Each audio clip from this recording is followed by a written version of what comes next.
네, 안녕하십니까. 기업증권을 통해서 매일 오전 11시부터 90분간 저희 시청자분들 찾아뵙고 있습니다. 마켓 11 1부 시작합니다. 이영입니다. 네, 안녕하십니까. 이승원입니다. 오늘이 소환인가 아세요? 소환? 네네. 소환이 1년 전 가장 추운 날 중에 하나인데요. 시장이 큰 재미는 없어요. 지수로 보면. 네네.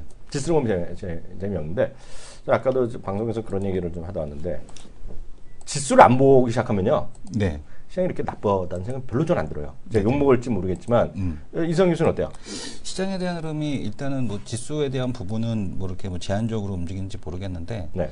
종목에서에 대한 변화들이 네. 상당히 뜨겁게 움직이고 있다. 네. 이렇게 좀 보여집니다. 그러니까 네. 지금 그 그러니까 외국인들하고 지수만 놓고 보게 되면은 시장은 접근하지 말아야 되는 거거든요. 네. 근데 이제 지금 그런 와중에서도 종목별로 먼저 이제 치고 올라가는 종목군들 이런 것들이 나타나고 있다는 거. 종목에 대한 어떤 그 변화에 대한 조짐이 오늘 나타나는 그런 하루가 아닌가 이렇게 보여집니다. 특히 이제 외국인들 현물 쪽에서 매도 계속 나오고 있거든요. 네. 그러니까 거래소에서 1,000억 이상 나오고 있고 코스닥은 뭐 보합이고. 네. 그다음에 이런 상황 속에서도 코스닥 쪽으로 어쨌든 1월 효과에 대한 쪽이 나타나고 있다. 네. 이렇게 좀 보셔야 될 것 같고요. 네. 중국 시장에 대한 쪽이 어저께 뭐 중국 정부에 대한 개입이 있었다. 뭐 중국 네. 정부에 대한 쪽에 뭐 개입을 놓고서도 뭐 냉혹한 현실이 연기된 거다. 뭐 이런 네. 그런 여러 가지 그런 그 분석들에 대한 쪽이 이어지고 있습니다만은 네. 그럼에도 불구하고 어쨌든 정부에서 일단 개입을 했다.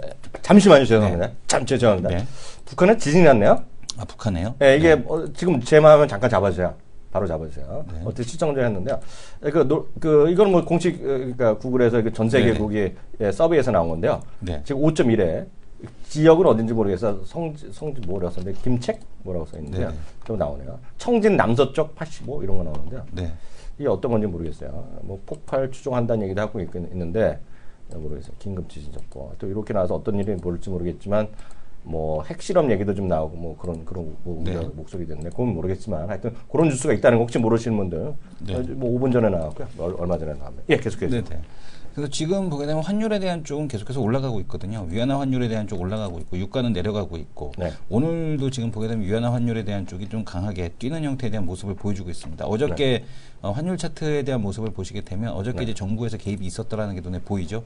개파락으로 출발이 됐는데 네. 오늘도 지금 다시 한번 6.54 위안까지 또 이렇게 치고 올라가는 형태에 대한 흐름이 나타나고 있습니다. 6.5위안에 대한 마지노선을 넘어서 한점 6.8위안 정도까지에 대한 흐름을 시장에서는 마지노선으로 보고 있다. 그럼에도 불구하고 지금 상해 같은 경우는 프로스권에 대한 쪽을 유지시키는 이제 그런 형태에 대한 흐름으로 진행이 되고 있습니다. 그러니까 정부에 대한 개입에 대한 쪽이 나타났고 시장에서의 급락에 대한 쪽이 나타나지 않는다라면 뭐 종목 장세에 대한 쪽은 지속적으로 이제 펼쳐질 가능성이 높다 이렇게 보셔야 될 것 같고 오늘 특징적인 흐름 중에 하나가 뭐냐면은 오늘 이제 CES가 개막이 됐죠. 그러니까 CES 개막과 함께 더불어서 지금 보게 되면 OLED 관련주들에 대한 조정, 그리고 특히 이제 비아트론과 관련돼서는 매도 의견에 가까운 중립 보고서에 대한 쪽이 나왔고요. 그러니까 OLED 좋은 건 아는데 실적을 선반영했다라는 그런 내용. 또 지금 보게 되면 전기차 관련주에 대한 조정에 대한 흐름이 나타나고 있습니다. 그러니까 CES 시작과 함께 더불어서 이제 그 매도가 나오는 그런 형태에 대한 흐름이겠고 지금 보게 되면 어제 그 대웅제약이 그 FDA 승인권이 있었거든요.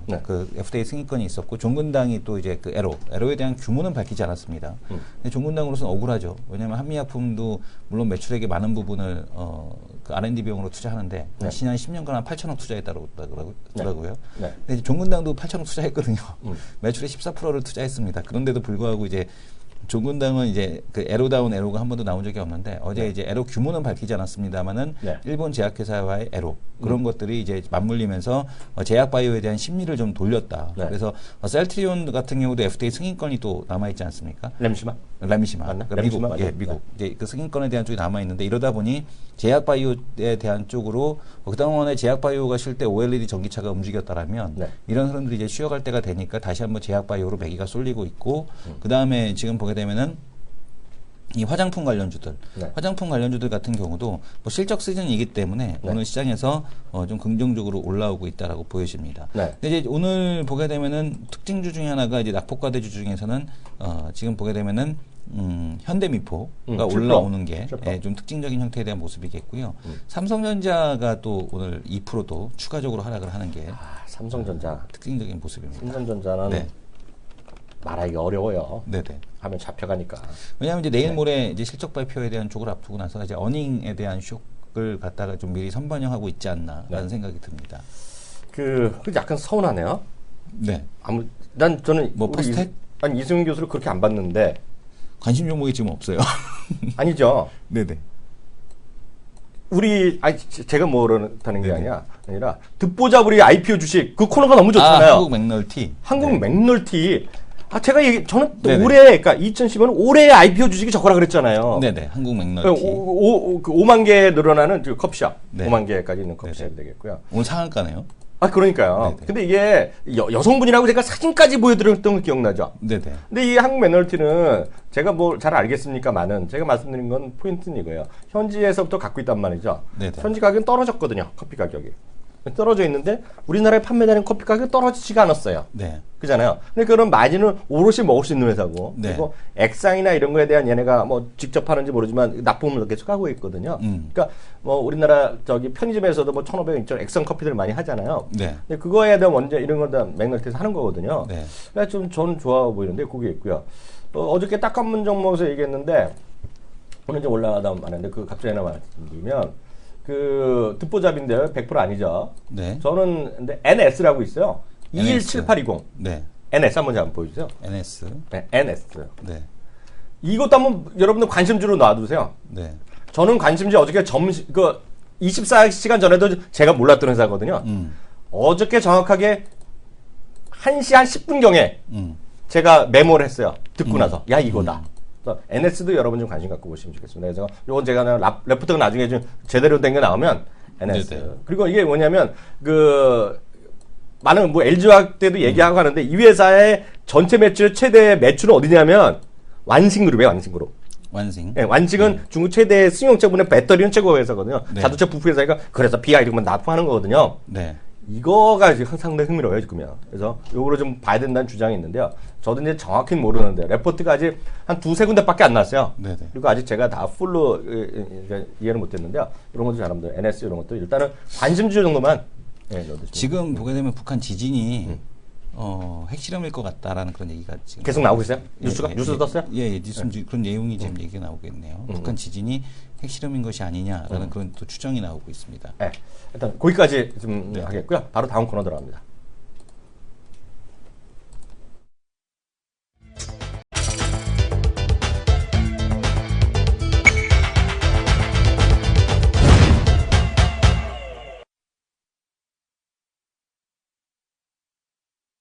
네, 마켓 이슈 앤 전략 시간인데요. 매주 수요일 날 담당해 주신 분입니다. 특히 지난주 우리 채널 K의 2015년 마지막 방송 네. 막방의 이 코너에서 정말 대단한 노력을 보여주면서 금년 2010년은 한 해 모든 아니죠. 상반기에 네. 상반기에 큰 어떤 스케줄을 해주면서 고생 많이 하셨면서요. 저는 그런 얘기를 잘 안 하는데 인성 뉴스가 최고의 방송이었다. 네. 아, 예, 2015년도 네. 그 요성 교수님의 최고의 방송 15년도. 네. 그리고 제가 월요일 아침에 딱 왔더니 사무실에 왔더니 네. 우리 김정희 위원이 네. 위원님 이거 좀 꼭 좀 챙겨서 보셔야겠습니다 하면서 네. 딱 프린트해 오더라고. 네. 그걸 읽더라고요. 지금. 네, 네. 바로 그분 모셨습니다. 손대상 교수 모셨습니다. 안녕하세요. 네, 안녕하십니까. 50%는 50%는 한 거네요. 네? 50%는 한 거네요. 50% 한 시작이 반이고 끝이 반이니까. 그러니까. 그 하반기는 또 우리 6월 말에? 6월 말에 해야죠. 6월 말에? 네. 그 시간이 오래 걸리죠.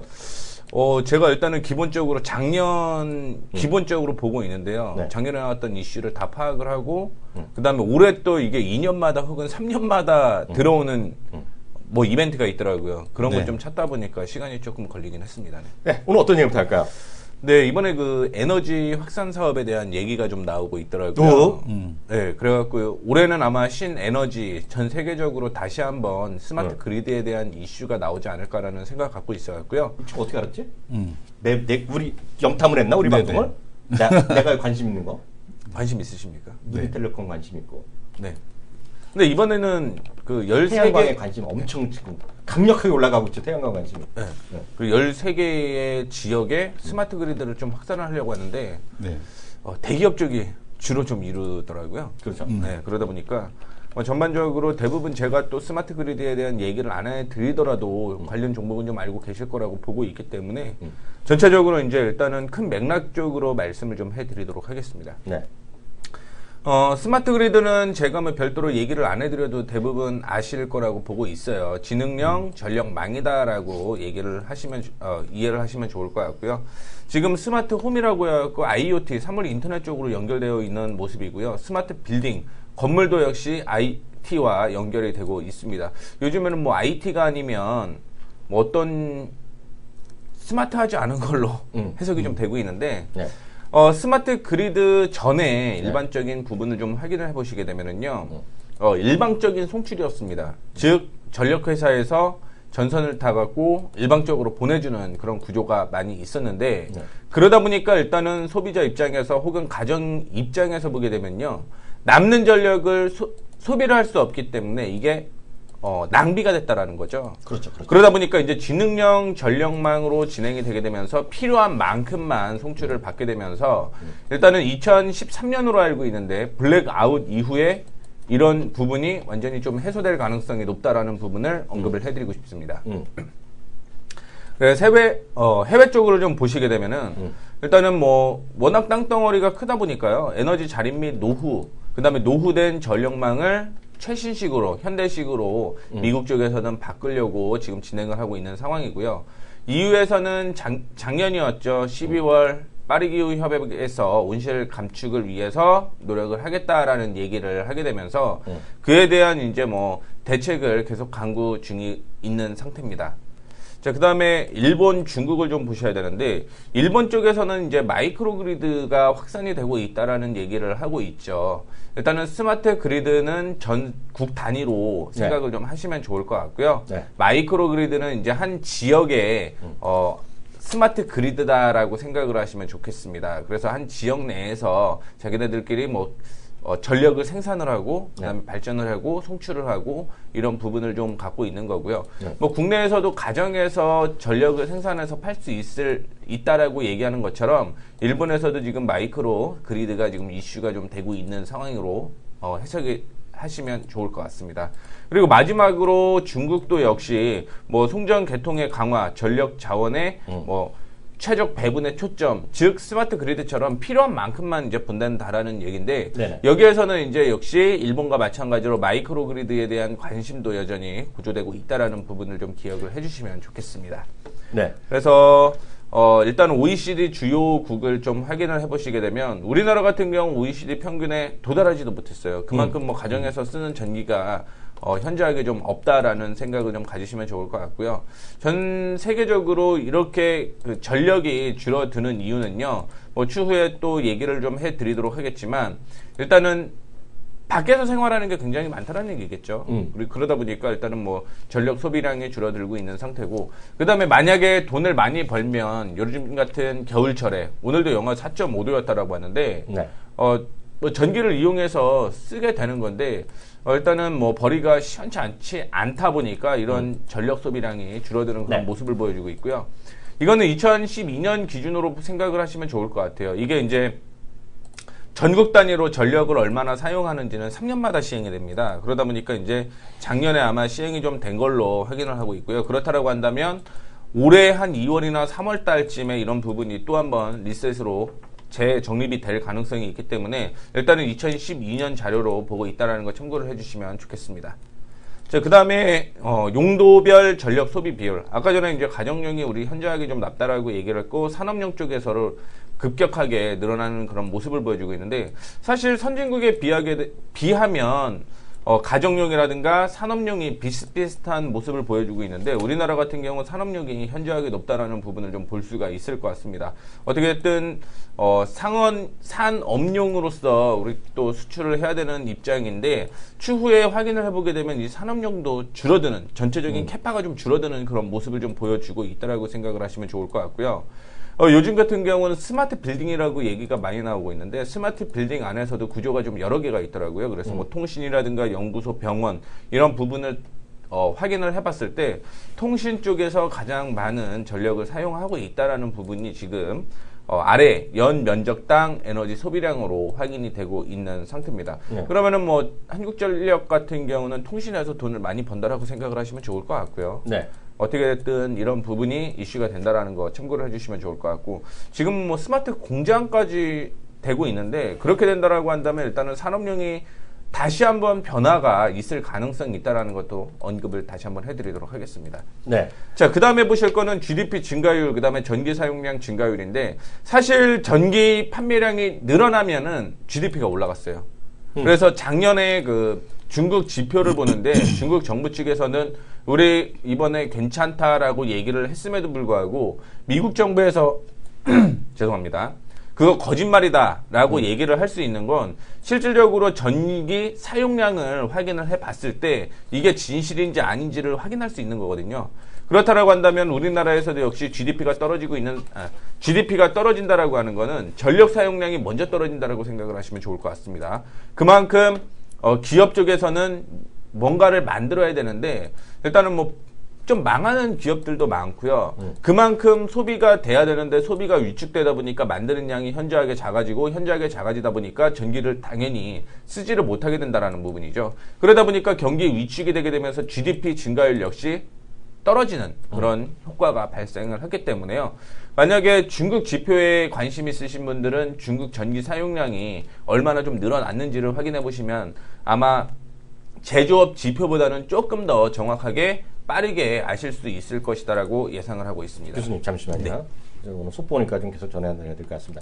지금 제 속보 한번 다시 잡아주세요. 연합뉴스 말인데요. 예.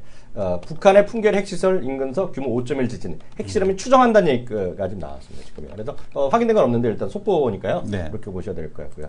참고적으로 지금 그 ABC 뉴스도 5분 전에 속보를 냈는데요. ABC 뉴스는 지금 아직까지는 클리어하지 않다. 북한의 그거는 클리어하지 않다는 얘기 나왔는데요. 그렇지만 의심 간다는 표현을 하고 여기 보시면요. 정확히 알려야 뉴클리어 테스트, 뭐 다른 익스플로어 좀 하면서요. 약간 의심스럽다 뭐 이런 거 있죠. 이 정도까지 표현이 있다라고 이해하시면 되겠어요. 그러다 보니 오늘 그 방산 관련주들 네. 저는 그것 때문에 관심은 없지만 저는 하여튼 제가 자주 말씀드린 그거 있잖아. 퍼머 네네. 이런 것들이 올라가는데 저는 그것 때문에 올라가는 건 별로 좋아하지 않죠. 그런 거. 근데 하여튼 그런 것들이 지금 시장에서 변동성을 갖고 있는 또 하나의 요인이다라는 거 말씀드립니다. 예, 계속해 주세요. 네. 그 다음에 확인해 봐야 될 거는 이제 전 세계적으로 에너지 가격이 얼마나 다른지를 좀 확인을 해 보셔야 될 것 같은데요. 한국이 100이라는 기준을 두게 되면요. OECD 같은 경우는 우리나라보다 71% 높습니다. 그러니까 전력이 훨씬 비싸다는 얘기예요. 네. 그리고 산업용도 역시 확인을 해보게 되면 굉장히 비싸다라고 얘기가 나오고 있는데 한간에 예전에 이런 얘기가 나왔었습니다. 블랙아웃이 일어났던 건 산업용 때문이다. 산업이 너무 많이 써갖고 가정이 혹은 빌딩, 개인들이 하는 일이 타격을 받는다라는 얘기를 하고 있는데요. 실질적으로 보게 되면 가정용도 그렇지만 산업용은 굉장히 좀 비싼 가격으로 네. 쓰고 있다라는 부분을 좀 볼 수가 있을 것 같고요. 네. 가정용 같은 경우는 굉장히 저렴하다. 네. 그렇기 때문에 낭비가 좀 이루어지고 있다라는 부분이 좀 있었습니다. 네. 이거는 우리가 알고 있는 상식과 조금 다른 그런 부분이 있는데 네. 산업용의 특성이 뭐냐면 일단은 전력을 생산하는 기업 같은 경우는 조금 싼 가격에 들고 와서 비싸게 판다라는 얘기가 있거든요. 네. 그런 부분에 대해서는 어느 정도는 오해가 해소되지 않았을까라는 부분을 갖고 있으니까요. 네. 일단은 가정용 같은 경우는 얘기를 해드렸듯이 좀 저렴한 가격으로 네. 쓰고 있다라는 부분을 좀 언급을 해드리고 싶고 결국 이제 2016년 에너지 확산 정책을 사업을 하게 됐을 때 관련주들이 이렇게 나오더라고요. KT, SKT, 한국전력공사, 포스코 ICT, LS 산전. 물론 지금 제가 얘기해드렸던 건 상장된 기업들을 얘기를 해드리는 거고요. 그 안에 수많은 연결고리들이 있겠죠. 뭐 한국전력이 뭐 전력선을 공급을 한다라고 한다면 전력을 공급을 해주는 배전 업체라든가 이런 부분으로 포함이 많이 되고 있고요. 거기에 뭐 계측기라든가 계량기 이런 부분도 다 포함되어 있는데 일단은 주도로 하는 종목들은 이 다섯 가지 상장되어 있는 이 5가지의 기업들이다라고 생각을 하시면 좋을 것 같아요. 네. 네. 계속 속보가 오늘 약간 정신없는데 할 수 없어요. 이런 날은 그잖아요.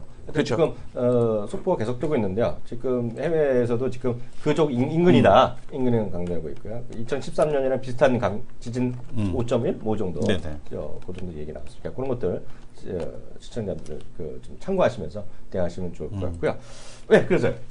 그래서 뭐 결국은 대형주 위주로 안정주는 대형주 위주로 그 다음에 올 한 해 또 기대가 되는 거는 스마트 그리드 관련주다라는 거 확인을 해주시면 좋을 것 같고 네. 두 번째를 또 넘어가 봐야 될 것 같아요. 그렇죠. 네, 두 번째는 올 1월 말이죠. 네. AIIB가 드디어 공식적으로 출범하잖아요. 출범을 하죠. 지난 12월 15일 날 실질적으로 출범을 하려고 했었는데요. 사실 그 부분보다는 올해 1월 달로 네. 진행이 되기 때문에 미국, 중국의 차이나 네. 이런 타이틀로 네. 얘기를 좀 해드리도록 하겠습니다. 네. 뭐 AIIB는 당연히 아실 거라고 생각을 하고 있습니다. 아시아 인프라 네. 투자은행. 그래서 그 전에는 이게 좀 재밌는 게 뭐냐면 일본과 미국이 또 한편이잖아요. 그렇죠. 그리고 뭐 국내는 중간에서 일단 눈치 보고 있는 상태고요. 네. 근데 중국에서는 금융을 좀 키우려고 하고 있는 상태인데 그 전까지는 브레턴 우주 체제로서 세계적으로 미국이 주도하는 두 개의 국제 금융기관이 네. 가지고 주도를 했었어요. 그래서 그게 IMF와 세계은행 WB 두 곳이었는데 금융 걸기라고 해갖고 중국 쪽에서 금융을 조금 확산을 시키기 위해서 그러니까 위안화죠. 위안화를 기축통화로 만들기 위해서 노력을 많이 하고 있는 상태였는데 작년 같은 경우도 일단은 뭐 3대 기축통화로서의 하나의 역할을 하고 있다라는 얘기를 하게 되면서 일단은 기축통화로서의 역할을 지금 하고 있는 상태인데요. 네. 이 부분을 이제 확장을 하는 겁니다. 기존에는 뭐 아까 언급을 해드렸던 IMF라든가 WB 같은 경우는 지금 물론 중국 쪽에서 만들어 놓은 상태고요. 지금 같은 경우는 ADB, 아시아 개발은행, 네. 개발은행 같은 경우는 기본적으로 일본 쪽에서 많은 지분을 확보를 하고 있습니다. 그러다 보니까 이런 부분을 지금 치고 들어가기 위해서 AIIB가 출범을 했다라고 그냥 간단하게 좀 언급을 해드리고 싶습니다. 그래서 작년에 그 57개국이죠. 57개국이 지금 최초로 이제 출범을 하게 되는 그런 모습이었는데 금액 같은 경우는 일단은 뭐 큰 차이는 좀 있습니다. 큰 차이는 좀 있는데 그 전에 확인해 봐야 될 게 중국 쪽에서 금융 굴기를 하기 위해서 어떤 노력을 했는지를 좀 확인해 보시면 좋을 것 같은데요. 사실은 2001년 WTO에 가입을 하게 되면서 세계 시장에 좀 세계 쪽으로 진출을 했다라고 생각을 하시면 좋을 것 같아요. 그러면서 지금은 G2의 또 한 축을 담당하고 있는 상황인데요. 전체적으로 보게 되면 2003년 홍콩에서 역외 시장을 좀 개방을 했습니다. 그렇게 되면서 해외 자본을 움직이고 있는 그런 상태고요. 본격적으로 2013년부터 각 중국의 은행들이 세계로 뻗어나가는 그런 모습을 좀 보여주고 있습니다. 그래서 전 세계적으로는 미국 달러, 그 다음에 유로, 그 다음에 3위로서 중국 위안화가 많이 쓰인다라고 생각을 하시면 좋을 것 같고요. 네. 국제 무역 결제 통화 비중을 보게 되면 아직까지 달러 쪽이 가장 큰 캐파를 좀 차지하고 있는데 원래는 EU가 이제 유로화를 만들게 되면서 2위가 될 것으로 예측을 했으나 지금은 중국 쪽에서 네. 2위를 통화 비중으로서 2위를 하고 있다라고 생각을 하시면 좋을 것 같습니다. 물론 비중 차이는 거의 10배 정도 차이가 나는 그런 모습을 보여주고 있지만 아마 올해부터는 새로운 또 흐름으로 전환이 될 가능성이 높다라는 부분을 좀 언급을 해드리고 싶습니다. 그래서 세계 금융기구가 지금 뭐 총 한 3개 정도를 좀 볼 수가 있을 것 같은데 중국 쪽에서는 이 즉 미국이 주도하는 국제금융기구를 좀 변환하기 위해서 비슷한 걸 좀 만들어 놨다라고 생각을 하시면 좋을 것 같아요. 네. 그래서 뭐 세계은행에 대비해서 신개발은행을 지금 뭐 중국 주도로서 만들어 놨다라고 보시면 좋을 것 같고요. ADB가 이제 아시아개발은행인데 이게 이제 AIIB, 아시아 인프라 투자은행으로서 역할을 좀 한다라고 보시면 좋을 것 같고요. 뭐 IMF 같은 경우 CRA 해갖고 긴급 외환 보유액 지원 기금이다라고 보시면 됩니다. 그만큼 중국과 미국 쪽에서 지금 기축통화라든가 세계적인 패권을, 금융 패권을 갖기 위해서 계속 다툼을 벌이고 있다라는 측면을 좀 확인을 해보시면 좋을 것 같고요. 뭐 지금 같은 경우도 미국의 눈치보다는 중국의 눈치를 보고 있는 국내 현실에서는 이 부분이 좀 필요하지 않을까라고 생각을 하고 있습니다. 네. 그래서 전 세계적으로 보게 되면 역시 IMF에서 가장 많은 기금을 모아놓은 상태다라고 생각을 하시면 좋을 것 같은데 지금 아시아인프라 투자은행 AIIB 같은 경우는 목표액이 일단 500억입니다. 500억이고 1000억으로 이제 뭐 추후에 늘릴 가능성이 있는데 전 세계적으로 44조 총 국내 총생산 GDP 이게 이제 전 세계 58%에 해당하는 부분이 57개의 국가들이 포함이 됐기 때문에 일단 전 세계의 58%를 차지하고 있다고 보시면 좋을 것 같고요. 그 다음에 인구 같은 경우는 일단은 중국 쪽에서만 해도 뭐 10조 이상이 되니까 10억 이상이 되고 있다 보니까 네. 전 세계의 68%가 참여하고 있다고 생각을 하시면 좋을 것 같습니다. 그리고 한국 지분율을 확인해 보시게 되면은 아시아개발은행에서는 뭐 일본 쪽에서 주도를 했기 때문에 일본이 가장 큰 비중을 좀 차지하고 있고 실질적으로 우리나라가 지분율을 갖고 있는 건 많지 않습니다. 네. 많지 않은데 이런 부분을 이제 해소하기 위해서 창립국으로서의 역할을 좀 먼저 치고 들어간 거죠. 그런데 이제 전체적으로 5번째에 해당하는 순이고요. 지분을 5% 정도를 차지를 하려고 했었는데 실질적으로 그보다 적은 한 3.8% 정도를 차지할 가능성이 있다라는 거 참고를 해주시면 좋을 것 같습니다. 결국은 5% 이상 치고 들어가야지만 좀 어느 정도는 이사국으로서의 역할을 할 수 있다라는 부분을 참고를 해주시면 좋을 것 같은데요. 그렇다라고 한다면 향후 1,000억까지 목표액을 늘려놨을 때 얼마나 많은 지분을 확보할 수 있느냐가 그 이후에 한국이 일단은 뭐 아시아 쪽에서 진출을 하는 그런 계기가 될 가능성이 높다라고 보시면 좋을 것 같고요. 결국은 이제 실크로드 쪽으로 가장 우선적으로 가는 거죠. 그러다 보니까 일단은 에너지 사업뿐만이 아니라 일단은 뭐 도로가 일단 1순위다라고 생각을 하시면 좋을 것 같아요. 도로 같은 경우도 1순위고 그러면서 통신, 뭐 가스관 이런 부분이 계속적으로 이슈가 될 가능성이 있는데 일단은 기본적으로 도로가 가장 큰 이슈가 될 거고요. 그 전에 확인해 봐야 될 게 에너지가 사실은 가장 큰 비중을 차지하고 있습니다. 그러다 보니까 에너지 쪽으로 스마트 그리드 관심 가지셔야 되고요. 마지막으로 보게 되면 전 세계적으로 2020년까지 아시아의 인프라 투자 수요를 보게 되면은 뭐 우리나라에서 치고 들어가는 부분이 크지는 않은데 이런 부분이 아시아 쪽, 중국 쪽에서도 지금 굉장히 크다라고 생각을 하시면 좋을 것 같아요. 중국 쪽에서도 인프라 수요가 계속 늘어나고 있는 상태고 네. 말씀을 해드렸던 전기, 그 다음에 수송이 아까 전에 얘기했던 도로다라고 생각을 하시면 좋을 것 같고요. 통신, 상하수도 이 순으로서의 인프라 투자 수요가 늘어나고 있다라고 보시면 좋을 것 같고요. 그 다음에 국가별, 부문별 인프라 투자 수요인데요. 중국에서 역시 가장 많은 비용이 필요하다라는 거. 그 다음에 인도.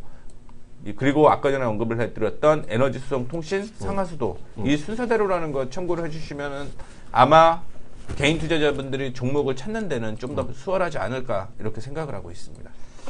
시장이 하여튼 그 AIIB 오늘 그런 네. 것도 얘기했고 앞서 얘기했던 여러 가지 그 스마트 그래도 얘기했는데 시장이 오늘 뭐 상당히 그런 거라 귀에 솔직히 잘 안 들어왔어요 오늘요. 네, 그러신 것 솔직히. 같아요. 그래서 일부러 좀 빠르게. 그러니까요. 그 얘기 잠깐 같이 좀 하죠. 네. 시장 어떻게 지금 보고 있어요? 시장에는 뭐늘 뉴스 좀 어떻게 좀 다시 국제적인 한번 리스크에 대한 쪽, 네. 기상청에서 발표한 거에 대한 쪽을 보게 되면 네. 지금 핵실험의 가능성에 대한 쪽이 크다라는 얘기를 하고 있습니다. 그 기상청 지진 발생 장소는 오늘 오전 10시 30분 1초 네. 북한 함경북도 길주 북쪽 49km 지점에서 규모는 4.2.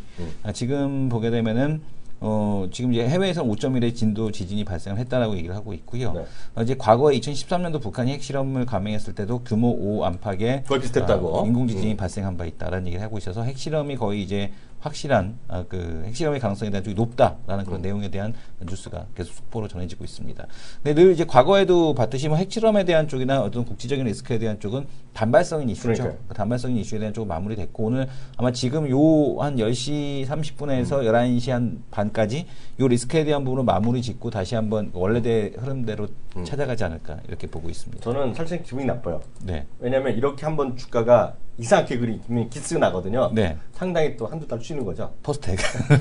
퍼스텍을 선호하는 네. 입장으로서는 네. 이거는 짜증이 나죠. 네. 당분 관심 연구에서 치울 네. 수밖에 없죠. 왜냐하면 퍼스텍이 지난번에도 네. 놀수락 그룹만에 뭐 그 한 달 해갖고 올랐다가 네. 하루 올랐다 이게 딱 한 달 반 걸렸거든요. 네, 네. 그래갖고 조심스럽게 보고 있는데 말이에요. 이거는 아닌 것 같습니다. 좀 짜증나고요. LIG 넥슨도 이거 좀 될 거라고 생각하고 있던 시점에 뭐 크게 움직이진 않지만 이런 것들 이거 약간 그림이 오늘 한국우주항공 많이 빠지던데. 한국우주항공은 저거잖아요. 그 하나테크인이 네.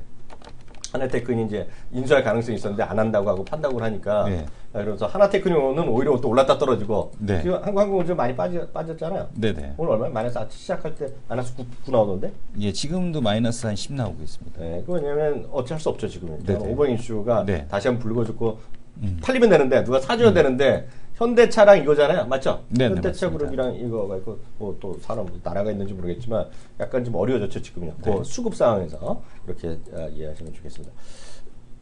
이런 방위산업 관련주 이런 거 움직이는 거 뭐 코멘트할 거 있어요?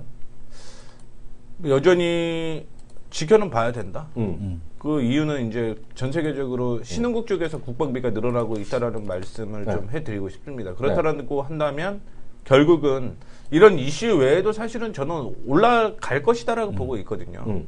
그러면 이런 부분이 뭐 단기적인 이슈가 될 가능성은 있는데 일단은 결국은 제 갈 길을 찾아간 후에 다시 한번 보시는 게 좋지 않을까라는 말씀 좀 드리고 싶어요. 하여튼 그렸어요. 네. 우리 뭐 하다 보면 그린다 그러잖아요. 네. 이게 재미없어졌어요. 퍼스트 때. 그래서 개인적으로 보면 저는 상당히 좋아하고 제가 꿈을 꾸는 그림이 있는데 이걸 2달 만에 1달 반 만에 또 이런 일이 일어나네. 그죠? 네. 아쉽습니다. 오늘 여기까지 하겠습니다. 다음 주에 뵐게요. 네, 다음 주에 뵙겠습니다.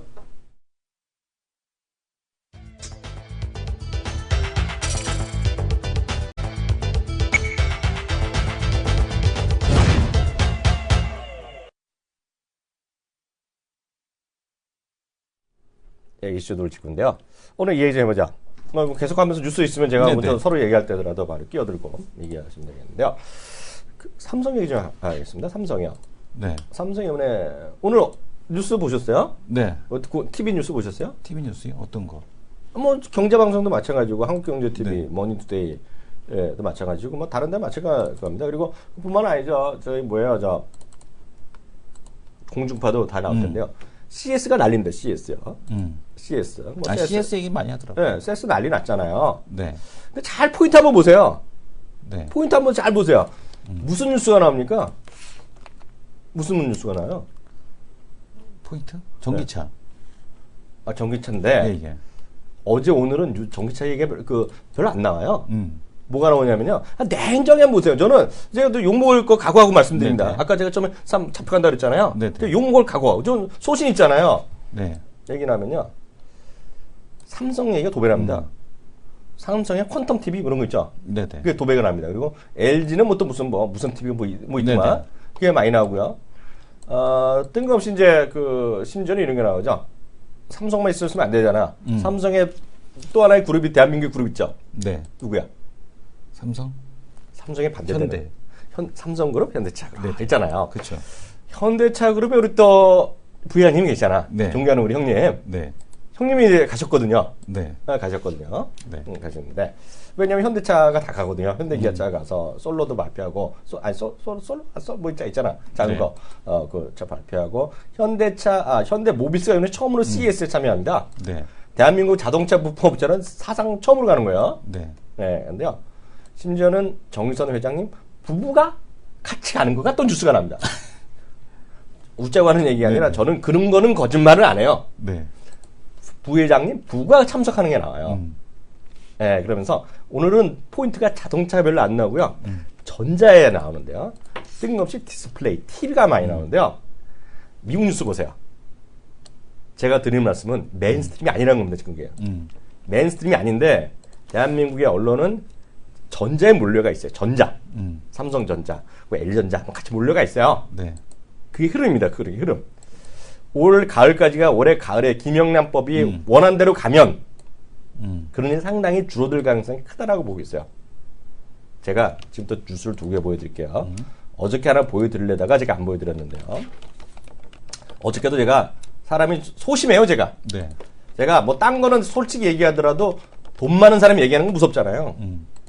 작년에요. 제가 보여드릴 바로 이 신문에서 작년에 바로 스위스에서 스페인에서 열린 것도 전자쇼 있잖아요. 네. 아름답다 갤럭시 S6를 얘기했던 그 회사입니다. 그 회사에 한결에? 뭐라고 얘기를 안 하겠으나 네. 어제 오프라인 탑 1면이 이겼어요. 오프라인 탑입니다. 오프라인 어저께 저는 한겨레 신문도 보는 사람이에요. 네. 잘 안 보죠? 저는 안 보죠. 저 웬만한 신문 다 보고 웬만하면 1면은 다 봐요. 대목에 나오는 신문은. 네. 어저께 한겨레 신문 1면 탑이 이거였어요. 뭐예요? 베이징의 삼성 마니아도 화이폰으로 바꿨어요. 어저께 1면이 있습니다. 어저께 1면. 그래서 제가 속으로 야 너무했다 그랬어요. 너희가 작년에 스페인에서 갤럭시 S6 특별지를 만들었던 그런 놈이 아니 근데 뉴스야 뭐. 여하튼 전달하는 거니까. 여하튼 아름다웠나 보지. 그랬어요. 이걸 바꿨어요. 이게 내용인데 제목이에요. 네. 제목이에요. 오늘 또 하나 보여드릴게요. 네. 또 하나 보여드릴게요. 아까 어떤 분이 벌써 제가 할 마음은 벌써 알았어. 그래서 쓰셨어요. 노마드님이 어떤 분이 쓰셨어요. 어떤 분. 네네. 제가 하고 싶은 말은 이거예요. 샤오미. 제 화면 다시 해보세요. 피디님. 샤오미 홍미노트 3 국내 판매 하루 만에 중단. 6만 원에 팔았습니다. 계약 맺고 네. KT에서 나오는 거 인터파크에서 했는데요. 하루 만에 중단. 중단하면 왜 중단했는지 여기 찾아보시면 나옵니다. 네. 찾아보시면 나와요, 여기. 그 내용까지는 제가 말을 못해. 잡혀갈지 모르니까. 예? 여기 나오는데요. 내용에 대한 쪽은. 그래도 말을 안 하지. 어, 말을 안 해. 자기가 하려면 자기가 잡혀가면 되니까. KT의 연락을 받고 홍미노트스의 판매를 잠정 중단하기로 했는데 검토해야 할 법률적 문제가 있어서 그 윗문장 있는데. 판매를 중단하기로 했대요. 그 윗문장이 있는데. 네. 이게 보면, 네. 이게 냉엄의 현실이다, 이죠. 냉엄의 현실. 네. 네, 이렇게 했고요. 또 하나 말씀드리면, 이게 저는 크게 시사점이 있다고 보고 있어요. 오늘 자동차 통계 좀 얘기해 주실 수 있어요? 네네. 예, 그거 좀 잠깐 설명해 주세요. 다른 쪽보다도 이제 오늘 보고서가 하나 있어요. 아, 잠시만요. 네. 또 속보 떴다는데요? 네. 북한에 오늘 낮 12시 30분에 한국 시간 낮 1시 특별 중대보고 예고한다고 KBS 속보에서 네. 떴답니다. 그거 확인해서 있으면 보이세요. 네. 네. 중대보고에도 지금 보게 되면 12시 30분 조선중앙방송 6일 오전 다시 화면 좀 우리 이승원 대표 좀 잡아주세요. 150 2016년 1월 6일 낮 12시 특별 중대 보도를 한다라고 밝혔습니다. 아무래도 여기서 뭐 핵실험했다라는 그런 내용에 대한 쪽을 이야기하지 않을까. 이렇게 대한민국 보입니다. 모든 경제 방송 지금 네. 한국 경제 모니터링 방송 네네. 저희 방송 제일 빠르게 진행하고 있어요. 왜냐면 그런 데는 막 자기 걸 올려야 되고 네. 자막치고 해서 우리보다 늦어. 음. 우리가 제일 실감나는 방송. 진짜 이런 거 상 받아야 돼요? 네, 진짜로. 예, 계속해 주세요. 자동차 산업에 대한 쪽 현대차 그룹 판매 목표 올해도 이제 813만 대, 그러니까 1000만 대 간다라고 얘기했는데 1000만 대가 그렇게 쉽지는 않은 것 같습니다. 왜냐하면 이제 현재 캐파에서 그렇게 크게 늘어날 것 같지는 않고요. 현대차 그룹에 대한 올해 이제 판매 목표는 한 800만 도. 그러니까 지금 2015년도 연초 사업 계획 대비해서도 낮은 수준입니다. 연초에 2015년도에는 820만 대 팔겠다라고 얘기했는데 그거보다도 낮은 지금 목표치에 대한 쪽을 설정을 했다라고 보셔야 될 것 같고 지금 보게 되면 작년에 820만 대 설정하고 나서 800만 대를 이제 어떻게든지 800만 대 넘겨야 되겠죠. 어떻게든지 800만 대를 넘겼어야 되기 때문에 지금 보게 되면은 801만 대, 810만 대를 일단 팔았고요. 올해는 813만 대, 네. 801만 대를 팔았죠. 네. 지금 보게 되면 813만 대에 대한 쪽을 판매 목표치에 대한 쪽으로 지금 설정을 해놓고 있는 상황입니다. 그래서 네. 올해, 그러니까 지금 현대차에 대한 성장에 대한 흐름에 대한 쪽이 800만 대 전후에서는 지금 정체가 되고 있다. 이런 흐름에 대한 쪽을 좀 보셔야 될 것 같고 지금 보게 되면 현대차에 대한 쪽도 이제 추가적인 어떤 1000만 대 체제로 가기에는 좀 어느 정도 그 한계에 대한 봉착을 해 있는 것이 아니냐라는 그런 얘기를 좀 지적을 받을 것 같습니다. 네, 지금 보게 되면 또 재밌는 게 네. 재고추이거든요. 네. 그러니까 현대차 재고추에서 보면 미국 재고가 되게 많잖아요. 네, 네. 기아차도 지금 미국 재고가 되게 계속해서 늘어나고 있습니다. 네, 그래서 지금 유럽 쪽에서는 재고가 감소하고 있는데 네. 미국 쪽 재고가 계속해서 상승하고 있는 거. 네. 이 부분은 상당히 좀 부담스럽지 않겠느냐 네. 이렇게 보이십니다. 네, 오늘 약간 산만합니다, 방송이. 네. 그리고 죄송합니다. 그거 이해 좀 해주셔야 돼요. 제 의견 다시 말씀드리면, 네. 혹시 저 때문에 저희 방송 듣고, 저 이양님 말하는 거면, 그래갖고 한번 사볼까 해서 샀던 분, 퍼 있죠, 퍼. 네네. 퍼스텍. 저라면 매도입니다, 매도. 네, 그리고 저는 관심 끌 거예요. 제 의견 말씀드려요. 제 의견. 근데 다만 이걸 단기적으로 매매하신 분은 알아서 판단하시면 돼요. 제가 그런 일을 하는 사람은 아니잖아요, 여기서요. 근데 네. 혹시라도 저 때문에 이걸 사셔갖고 또 버신 분은 그냥, 하나님 감사합니다. 부처님 감사합니다 하고 팔고 돈 버는 거로. 하고 이게 지금부터 더블이 나던 전 당분간 관심을 끌 생각이라는 거 제가 참고적으로 말씀드리고요. 지금 우리 한국 현대차 얘기했는데요. 네. 제가 조금 더 좀 말씀드리겠는데요. 오늘 미국에서 자동차 실적이 발표됐어요. 그거 보셨어요? 네, 봤습니다. 제가 간단히 말씀드릴게요. 그거 제가 드리고 싶은 말씀이 있어서 그러는데요. 미국 자동차가요, 결국은 사상 최대 판매를 기록했습니다. 잘 보셔야 돼요. 제가 드리고 싶은 말이 있어요. 5.7%로 사상 최대 판매를 기록했고요. 특히 12월에 실적 갖고 될까 말까 했는데요. 월간 8.9%가 늘어나면서 월간 기록으로 2015년 최고, 그러면서 사상 최대로 났어요. 닛산 19%, 포드, 혼다, GM이 5에서 9% 이상 올라갔어요.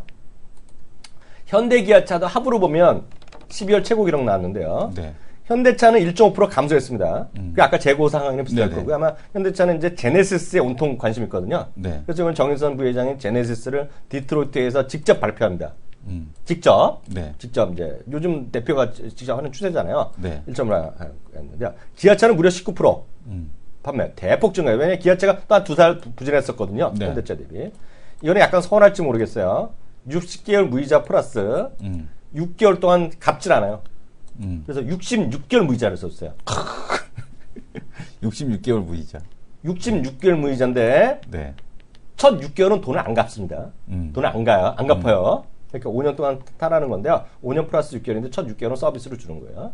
무이자. 네, 아셨죠? 그래서 요렇게까지 했어요. 네. 근데 제가 그렇게 그 말씀을 드리고자 하는 것이 아니라 자동차가 이렇게 잘 나갔으면 미국 주식 좀 하나만 아무거나 봐주세요. 네네. 포드 이런 거 봐주세요. 네. 미국 주식 이렇게 자동차 주식이 자동차 잘 팔리잖아요. 중국도 지금 결국 잘 팔렸잖아요. 이번에 12월에요. 네네. 그러면 사상 최대 판매 그러면 자동차 주식 잘 갔어야 돼요. 그잖아요. 예. 뭐 포드 네. 뭐 한번 쳐보세요. 화면 좀. 제네럴 모터스 한번 볼까요? 네, 뭐 우리 이성 교수도 네네. 화면 좀 잡아주세요. 미국 주식 좀 봐주세요. 네. 이게 뭐야? 월봉으로 볼까요? 월봉으로. 월봉이세요. 네. 이게 좀 잘 나간 듯 하다가 이거 월봉이요? 네, 월봉입니다. 네, 네. 제네럴 모터스. 네. 하다가 이거 연이 안 나와서 잘 안 보이는데요. 이게 지금 한 3개월 또 재미가 없잖아요. 네네. 이게 무슨 얘기냐면 자동차는 그래도 좋아하지만 상대적으로 좋아져야 되는데 자동차 메이커가 좋아지지 않는다는 거지. 그러면 계속 말씀드리지만 이게 뭐야? 그러면 자동차는 좋은데 자동차 마켓이 좋은 건 아니란 말이죠. 네. 다만 자동차 본래 자동차 회사들의 먹거리가 뺏기는 거예요. 계속 말씀드리면 그게 스마트카가 되면서 다른 OS 기업, 네. 소프트웨어 기업, IT 기업에 넘어가는 거고요. 네. 본류가. 그리고 공유경제 되니까 막 하는 거예요. 그래서 네. 포드랑 우리 구글 얘기 말씀 많이 했잖아요. 어저께 GM과 리프트 얘기 말씀드렸잖아요. 네네. 오늘 또 하나 또 깜짝 놀랄 거 하나 드릴까요? 이거 어디 갔니 이거? 네. 보시면 이거 보여주세요. 도요다도 OS만 고민할 거잖아요. 네. 이거 답이 너무나 명확해졌어요. 그리고 뭐 현대차도 나름 OS 만든다고 얘기할 거 아니에요. 그 스마트카에 대해서요. 지금 포드가요. 이건 전 예전부터 알았는데 포드가 스마트 디바이스 링크라는 OS를 오픈해 버렸어요. 그래갖고 이게 크다는 거거든요. 얘가 오픈해 버리니까 지금 포드가 도요다가 직접 만들 거 어쩌고 하다가 그걸 쓰기로 해버린 거예요. 네. 전 세계에서 포드랑 도요다가 같은 OS를 쓰면 현대랑 뭐가 잘났다고 독자적으로 되겠냐는 거죠. 무슨 얘기인지 아시겠죠? 그렇죠. 갈수록 자동차 메이커 있잖아요. 자동차 메이커 대변신해서 정말 자동차 메이커가 IT를까지 해갖고 OS까지 가면 되는 거고, 그렇지 않고 딴 회사 걸 쓰면 그만큼 먹거리는 줄어드는 거죠. 근데 그거는 쉽지가 않죠. 쉽지가 않지. 왜냐면 쉽지 않은 게 뭐냐면 SK그룹에서 대표적으로 그 사례들이 있었죠. 그렇죠. SK그룹 같은 경우가 이제 인터넷 사업하겠다고 많은 기업들을 인수했었습니다. 그렇죠, 그렇죠. 예를 들어 예전에 이제 라이코스부터 시작을 해서 라이코스 인수했죠. 그 다음에 뭐 싸이월드 인수했었죠. 그 다음에 뭐 여러 가지 인수했었습니다만 결국 SK그룹에 들어가서 잘 된 케이스가 없거든요. 그렇죠. 그러니까 SK그룹 스스로 했던 그 11번가 정도만 좀 어느 정도 됐었고 기업 문화가 이질적이고 이 접근에 대한 쪽이 다르기 때문에 이게 그 IT 플랫폼에 대한 이해도가 부족한 거죠. 그래서 이제 이 접근 자체가 쉽지 않다라는 거. 요거를 좀 보셔야 될 것 같습니다. 결국에는 그 말씀 주신 것처럼 외부 OS에 대한 쪽을 갖다 쓸 수밖에 없고 그만큼 내 매출에서 일정 부분에 대한 쪽을 토해내야 되는. 토해내야 되는 이제 그런 상황에 대한 쪽이 펼쳐지고 있다라고 봐야 될 것 같습니다. 제 화면 다시 한번 잡아주시면 그래서 결국 남는 거는 네. 여기 보여 좀 더 크게 드리면 이게 뭐냐 이거 쓸데없이 나온다. 야, 애플의 카플레이, 구글의 안드로이드 오토가 네. 우리가 지배할 거란 얘기야. 역시 이 바닥에서도. 네? 그러니까 이거가 여태껏 혼자 나와바리로 먹고 하던 것들이 자꾸 딴 애들이 띄워주는 거죠. 그잖아요. 네. 구글이 진짜 해갖고 그 구글의 그 오토카를 무인 자동차를 걔네가 만들어서 팔지 안 팔지 궁금한 게 아니에요. 애플이 정말 무인 자동차 직접 만들어서 다 팔지 안 팔지 중요한 게 아니란 얘기죠. OS. 그래서 팀쿡 얘기했다 했지만 자동차 산업의 3대 변혁을 얘기했잖아요. 저도 제가 인용해 드렸잖아요. 네네. OS의 중요성이 커진다. 네. 그죠? 무인 자동차 시대가 될 것이다. 네. 세 번째가 뭐였어요? 내연기관이 바뀔 거다. 그게 핵심이잖아요. 네. 그 세 개가 되면 기존 거기다 이제 플러스 알파라면 제가 말씀드리는 거가 공유경제. 자동차를 사질 않는 세대. 이런 거. 그러니까 자동차를 구매를 안 하니까 네. 공유경제차는 많이 쓸 수 있으니까 직접 공유경제 회사를 만들어버리거든요. 네. 출연하는 그런 분위기. 그래서 갈수록 하여튼 자동차 메이커들의 어려움 이런 것들이 저는 궁금하잖아요. 자동차를 잘 팔리면 그 주식이 살아야 되는데 주식이 살질 않는 거야. 네. 그럼 그게 역설적인 거죠. 우리 현대자동차, 기아자동차 별로 오르지 않았잖아요. 그렇죠. 올라간 게 누가 올라갔어? 만도가 올라갔죠? 마니 IC는 LG화학과 삼성 SDI 그 시가 쪽에 그 뺏어간 거란 얘기죠. 그잖아요. 그리고 앞으로 또 삼성의 자동차 그룹, 삼성의 전장품 그룹, LG의 전장품 그룹이 뺏어 먹는 거지, 그거를. 네. 그래서 갈수록 하여튼 우리 시청자분들이 잘 판단하셔갖고 자동차 주식 공부하실 때 이해하셔야 될 것 같고요. 하나만 더 하겠는데요. 하나만 더 하겠네. 제화면 한번 잠깐 잡아주세요. 제화면. 저는 화장품 얘기들을 많이 하는데요. 저는 화장품 될 거라고 보고 있어요. 좋은데요. 지금 이거가 보면 해외 여행 가시는 분도 자주 가시면 부킹닷컴이라는 게 있어요. 부킹닷컴이 해외 호텔하고 뭐 우리나라 것도 될 거라 우리나라 호텔도 되거든요. 그죠? 근데 이게 최근 1년 동안 아시아 태평양 지역입니다. 이게 APAC에서 제일 많이 클릭이 된 거 마카오 있죠. 마카오 도박 때문에 가는 거죠. 네. 오사카, 도쿄 2위, 3위가 일본이에요. 일본이요. 여기 보시면 바로 또 뉴스 다 보세요. 지금 우리가 한 2년 작년 봄까지 해서 엄청나게 중국 사람이 많이 온다 그랬잖아요. 네. 제 화면 잡으세요. 이 보시면 일본으로 몰려가고 있다는 거죠, 지금 사람들이요. 다시 한번 제가 우리 작년 여름쯤에 얘기 많이 했잖아요. 네. 구체적으로 보면 일본이 작년 말 올해로 해갖고요 2천만 명이 외국에서 온답니다. 관광객이요. 근데 연말까지 2020년까지 3천만 명 올려버렸어요. 3천만 명. 근데 그게 보면 여기 나오는 것 중에 하나가 살 게 많고, 물론 여기도 중국입니다. 중국이 100% 늘어났거든요. 이번에 올해 또 100% 얘기를 하고 있어요. 네. 중국 사람이요. 그래서 그런 것들이 아마 시장에서 많이 나오고 있고요. 여하튼 오늘 시간이 안 되는데 찰스 슈왑 같은 경우에는 일본 주식 사야 된다 그래서 지금 일본 주식 사야 된다는 얘기가 많이 나옵니다. 지금. 그리고 또 하나 결정적으로 말씀드리면 이게 우리가 맨날 그 CES가 되고 시대정선이 많이 얘기하잖아요. 네. 저도 얘기하고 하는데 스마트 얘기하죠. 예? VR 얘기하죠. VR. 로봇 얘기 많이 하잖아요. 네. 그리고 공익경제나 이런 노인 고령화하잖아요. 그 세계 모두에서 가장 앞선 나라가 일본이라는 거예요. 지금요. 우리가 많은 시대정신을 얘기하는 것들이 일본의 기업들이 강하다는 거예요. 지금요. 그러니까 일본이 과거에 아니라 소니나 이런 것들이 다시 VR을 게임 때문에 쓸 수 있다는 거고 거기에 쉽게 일부에서 이런 얘기합니다. 일본의 성인 산업까지 갖다 붙여야 하는 애도 있어요. 그래서 그만큼 일본의 그런 기업들이 지금 성장 섹터로 다시 부각될 수 있다. 그런 얘기 많이 하거든요. 투자 전략가들 사이에서. 네. 그래서 아마 대한민국에서도 아마 일본 주식을 얘기하는 많이 하는 증권사가 나올 거라고 보고 있어요. 지금. 일본 증권사 그런 거 준비하고 있는데 제가 봤을 때 키움증권도 해야 되지 않을까 생각하고 있어요. 근데 다만 이게 어렵죠. 네. 국민 감정상. 이게 어려움이 있는데 하여튼 냉정하게 그런 주장도 있다는 거. 지금 보게 되면 이제 글로벌 지역별 EPS에 대한 변화율을 보게 되면 그래도 가장 지금 선호하는 주식에 대한 좋은 역전이 실적에 대한 변화율이 가장 좋게 나오는 것이 유럽 네. 이쪽에 대한 부분이 되겠고요. 한국 마이너스 1.9, 중국 2.4, 일본은 1.6%, 1.6% 지금 EPS 변화율에 대한 증가가 나오고 있습니다.